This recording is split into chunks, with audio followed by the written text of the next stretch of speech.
Question നോക്കൂ. A/B is equal to 3:4, C/B is equal to 5:6, A/B/C എത്ര? എയും ബിയും 3:4 ആണ്, സിയും ബിയും 5:6 ആണ്. എ എത്ര, ബി എത്ര, സി എത്ര എന്നതാണ് ചോദ്യം. ഇതിനായി ഇതിൽ ആകെ ചരങ്ങൾ എ ഉണ്ട്, ബി ഉണ്ട്, സി ഉണ്ട്. അതിനെ നമ്മൾ സെപ്പറേറ്റ് ആയിട്ട് എഴുതുന്നു. ഫസ്റ്റ് കൊടുത്തിട്ടുണ്ട് A/B എത്രയാണ്? 3:4. സോ എ ബി 3 ആണ്, ബി 4 ആണ്. ദെൻ C/B ഇതിൽ സി 5 ആണ്, ദെൻ ബി 6 ആണ്, ബി 6 ആണ്. ഇങ്ങനെ എഴുതി. ഇനി എന്ത് ചെയ്യണം? സിമ്പിൾ. നമ്മൾ എന്ത് ചെയ്യും?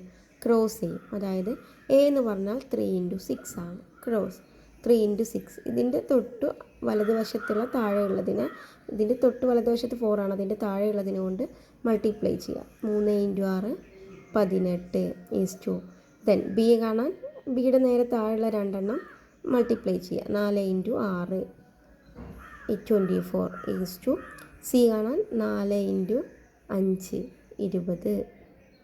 ഓക്കെ. ഇനി 18 24 20 കിട്ടി. ഇതിനെ നമ്മൾ എന്താ ചെയ്യേണ്ടത്?